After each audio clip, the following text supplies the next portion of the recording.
Rob and Lizz in the morning. On his radio. I don't know if you've ever been pulled over because you were speeding. It happens from time to time. Ninja has how many tickets? None. Good for her. She doesn't speed, never speeds. As a matter of fact, she goes 15 miles per hour under the speed limit. That's not true. I just scan the road to make sure no one's watching. Well, that's true. That's being honest, very transparent of Ninja. There's this one lady, she was speeding. She knew it. She got pulled over. When the police officer came up, she's like, listen, please don't give me a ticket. I have no money and I'm on a dead-end job. And the police officer looked at her and goes, listen, either I'll give you a ticket or we can have a 10 to 15-minute conversation. Oh. And so he encouraged her to look into doing something that she would like to do. It turned out to be nursing that she wants to do. Oh, that's so sweet and kind. So he said at the end of the conversation, listen, I'm going to give you a warning. I've got to do something. I'm going to give you a warning. But you promise me that you'll go to scrub or nursing school and slow down, and I won't give you a ticket. And she said, I promise. Oh. This was 2022, and yes, I already know your question. She's already on the way, and she's working for a college right now.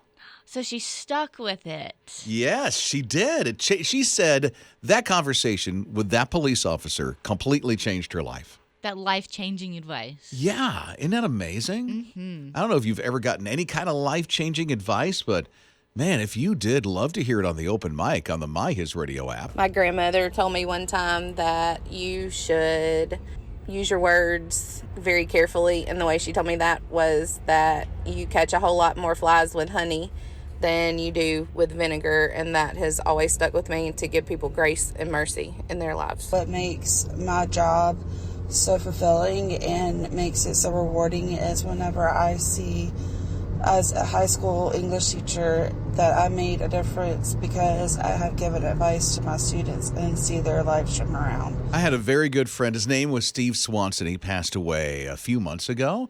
Actually worked at our sister station in Augusta, WAFJ, the station manager there for years before he retired. But we worked together in Florida. And when I was getting into leadership, he looked at me and he said, listen, Rob, this was life-changing for me. When you're in leadership, have a soft heart and thick skin.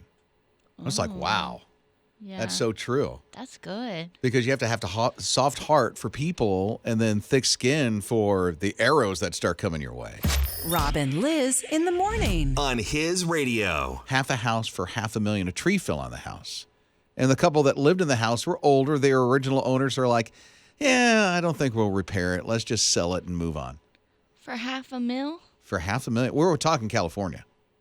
But still, this house don't look that great. No. Even the house that's not messed up. The housing market where they are is so hot right now that more than likely the person who's going to buy it is just going to tear it down because of the property and then build on it. So $500,000 might be a deal for some people. Oh, so they're pricing it off of the location. Exactly, because They're like, location is everything. Yeah, they're like, you want this property, $500,000. Yeah. They were in the house when the tree fell on it. Literally, a tree fell on it, but they were not harmed. That's one of my biggest fears. That a tree falls on your house? Well, while I'm in it, but also no one wants a tree to fall on their house. But No, that's my biggest fear. And a tornado coming through while I'm in the bathroom. Wouldn't that be terrifying? I guess so. You know, because it's like, anyway. Yeah, let's just leave it at that. Hey, Ninja, at least if it fell on the house while you were on the toilet when it scared it out of you, you'd be in the right place. Okay, so, That would make cleanup quick and easy. yeah. So that's just a little context to the open mic that we just received from the My HISRadio app of Ninja, just being very transparent of a fear that she has. Why she has this fear, I don't know. Was it a dream? Well, so a few years ago, I lived in an area that had a good bit of tornadoes come through. That's never happened to me in my entire life, but tornadoes happened to be common that year, and I was thinking, what happens if the alarm goes off and You're in that room. I'm in the bathroom? Because you're supposed to get into a place where you're I guess on the innermost part of the house for safety. Yeah. Which in that house, it was in the closet under the stairs. Same in our house right now. Our house, that's exactly where Amy and I have pinpointed. If there is ever a tornado that comes through, we're in that closet underneath the stairs. Yes, you have to have it picked out beforehand. Rob and Liz in the morning. On his radio. I don't know if you've ever been pulled over because you were speeding. It happens from does. time to time. Ninja has how many tickets? None. Good for her. She doesn't speed, never speeds. As a matter of fact, she goes 15 miles per hour under the speed limit. That's not true. I just scan the road to make sure no one's watching. That's true. That's being honest, very transparent of Ninja. There's this one lady, she was speeding. She knew it. She got pulled over. When the police officer came up, she's like, listen, please don't give me a ticket. I have no money and I'm at a dead-end job. And the police officer looked at her. He goes, listen, either I'll give you a ticket or we can have a 10 to 15-minute conversation. And so he encouraged her to look into doing something that she would like to do. It turned out to be nursing that she wants to do.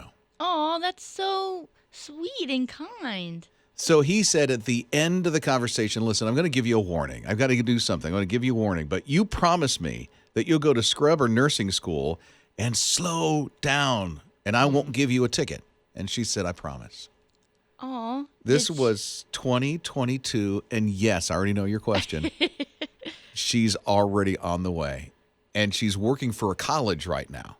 So she stuck with it. Yes, she did. She said that conversation with that police officer completely changed her life. That life-changing advice. Yeah, isn't that amazing? Mm-hmm. I don't know if you've ever gotten any kind of life-changing advice, but man, if you did, love to hear it on the open mic on the My HISRadio app. My grandmother told me one time that you should use your words very carefully, and the way she told me that was that you catch a whole lot more flies with honey than you do with vinegar, and that has always stuck with me, to give people grace and mercy in their lives. What makes my job so fulfilling and makes it so rewarding is whenever I see, as a high school English teacher, that I made a difference because I have given advice to my students and see their lives turn around. I had a very good friend. His name was Steve Swanson. He passed away a few months ago.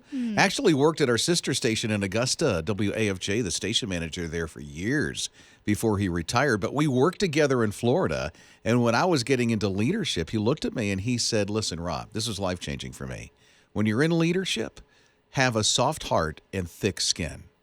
I was like, wow, Yeah. that's so true. That's good. Because you have to soft heart for people and then thick skin for the arrows that start coming your way. My person that inspired me was John DeFendis, and it was after both my kids had graduated and I was an empty nester, and I decided to join the gym. And I was working out one day and he walked by and asked me had I ever thought about being a personal trainer, and honestly I had never thought about that.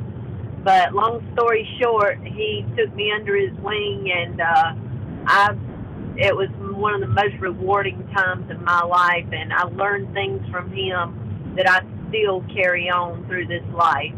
And so I would have to say that John DeFendis spoke those words to me that motivated me to become something that I never thought I would be, and it became a ministry for me. Thank you. I love that. How he just came to you and said, and looked at you and said, have you ever thought about being a personal trainer? You became one. I love that open mics. Thank you for sending that in. That advice that you get that's just life-changing. It's so good. My dad told me growing up, if you do what you love, you'll never work a day in your life. Wow. Are you working now? No. Rob and Liz in the morning. On his radio. I don't know if you've watched any of the Olympics this year and the Paralympics, but there's this one power couple that literally dominates the track and field in both the Olympics and the Paralympics. Now, the wife is Tara Davis Woodhall, and she got the gold for the long jump. I mean, she was amazing in the Olympics in Paris. Her husband in the Paralympics, and he has prosthetics. And so he runs with these prosthetics. He's got both legs. Oh, goodness. And so they're the ones that they're really cool looking because it's like the blade. It's kind of a blade. It has some bounce to it. And so he's one of the sprinters in the track and field. He runs. And so he won the gold in the sprint. I don't know how many yards that was for him, but he won the gold and then won bronze with the team relay for USA. Oh, so cool. And so they are calling them the Olympic power couple. Oh, looking at their pictures, they look so sweet and cute together. I know, because they've supported each other both in the Olympics and the Paralympics. So she's right there for the games for him, and he was there for her in the games. And so when they got the medals, they ran up to the stands and hugged each other. Imagine what their walls look like. They have the identical pictures, him hugging her hugging him with their little, not trophies, medals. The medals in the shadow box on the walls. So cute. I wonder how they met each other. It has to be on the track and field because they both are on track and field and they both are in the Olympics. Maybe it was the Olympic tryouts. You never know. Yeah. It'd be interesting to know the backstory. Rob and Lizz in the morning. On his radio. What is the most romantic city in the world? It's Rob and Lizz in the morning. Ninja is in for Liz. Liz is on vacation. She's going to be back on Thursday, his radio. I'm going to start with Scott. I wonder what Scott would say to the question, what is the most romantic city on the planet? Well, I've always heard that Paris is the most romantic, with the Eiffel Tower and so many different romantic movies based there. So I would say Paris. Okay, Ninja. Wherever I am with my hubby. Oh. You can tell they've only been married a few years and they just got their first baby. That'll It's change. bliss. That'll change. Hawaii now. Maui, as a matter of fact, has overtaken Paris for the most romantic city on the planet. I've been to Paris. Thankfully, I've been to Paris a couple of years ago with Amy. Mm-hmm. Somebody gifted us a trip, so we went. But I've never been to Maui, so I can't compare the two. Well, now it's an excuse that you can go to Maui so you can compare. Yeah, I need to be gifted a trip to Maui to make it. But I hear it's nice. I've never been. I've been to Hawaii before, but not Maui. You would imagine it would be similar. I guess. I don't know. Do all the islands look the same? Oh, Scott would know. Scott? I've never been there. Rob and Lizz in the morning. On his radio. Do you ever put food out for the neighborhood animals? Never. I take that back. Bird seed. Oh, yeah, that counts. Okay. Yeah, so that counts. yes.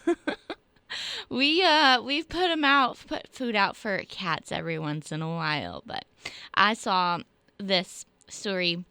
This family put food out for the neighborhood possum, which I was like, why would you want one of those in your yard? That's what I'm thinking. But they put food out for the neighborhood critter, but there's a burglar on the loose trying to steal all the snacks that the neighborhood critters were getting, and he was a squirrel. But I mean, if there's an animal who's going to be a neighborhood burglar, it would be a squirrel. It would be the squirrel, not yeah. a raccoon. It'd be a squirrel. Yeah. But this squirrel was caught red-handed by a Ring camera. He attempted to destroy the evidence by pushing the camera over. There's a whole video about it. Oh, get out. Really? He did. But in the process, he broke the camera. So the squirrel, it's almost like the squirrel knew it was being filmed Yes. and just got the camera and knocked it over or something? Yes, he did. He was like, I'm going to take this. Oh, no, they're watching me. Let's just move this over. And it's funny because when the camera falls over, it turns purple. So I'm like, oh, my goodness, he broke their camera. Sure did. Oh, my word. I wonder if he went back to the rest of the food. I think he did. Because why go through that trouble to destroy the evidence if you don't finish the job? Right? Rob and Lizz in the morning. On his radio. They're saying in the dating scene, there are red flags on the hobbies that the person that you might be dating has. This is a weird thing. It is. It's actually kind of comical that some hobbies could be red flags. But some of the examples that they were giving was like having too many cats or dating somebody who runs the turkey trot at Thanksgiving. Really? It's not a bad thing. Yes. And then one that I know is common for some girls is they're like, I'm not going to date anybody who's big into video games. I had a friend who said that. Ironically, she married somebody who plays video games. For real. But now they play it together. So it's super cute. Funny how God works that way. Right? So might not actually be a red flag, like danger, danger, but they're just like, oh, preference. What makes sense to me is that if somebody's really into something, let's say I'm into cycling. I love to cycle. I love that kind of endurance sport kind of thing. But if there was somebody, first I should say I'm happily married, so I'm not on the dating scene. This is only a thing, just for an example. But if somebody's into cycling and the other person is not, and they're always out cycling all the time, there's not a common interest. So I get that part of the red flag. That makes sense to me. Yeah, but it's okay to have different interests, you know? It is, as long as it doesn't take you away completely. So, like, if you're married, if that takes you away all the time from your spouse, you're never spending time with your spouse. Yeah, but, like, I like to bake. My husband likes to eat what I bake. So, I mean, he enjoys my hobbies, but he doesn't do them with me. Rob and Liz in the morning on uplifting and encouraging his radio. I don't know if you noticed this, but there seems to be more traffic than ever during the middle of the day. They're calling it the midday rush. I have noticed that. And they've got the rush hour in the morning, the rush hour in the afternoon, like before and after work in your traditional 9 to 5. Now they're saying some work days are 10 to 4, and even in the middle of the day, there's a different kind of rush hour, the midday rush. Makes it a little harder to go out and come back with your luncheon time. Exactly. But what some trends are showing starting even last year is that some people are going to the office for a little bit and then going back home and doing the rest of the workday at home. And doing, the telecommunication thing and the virtual thing right now. So now there's a third rush hour that is happening. Strange having to break it up like that. That would interrupt my mojo. Right? I have to stay at it, and I can't pause and then go back to something. Yeah. I have to just continue it until it's done. It's hard for me to push the pause button on some things I'm working on. Scott's like into this 10 to 4 thing. I like it. I don't necessarily like the traffic, and I have noticed that lately in the middle of the day. There's been a lot of cars, and I'm thinking, people supposed to be at work right now? What's going on? But yeah, they are, doing that shift and thing. Work schedules have shifted all over the place, so it's not your traditional 9 to 5. Working 10 to 4.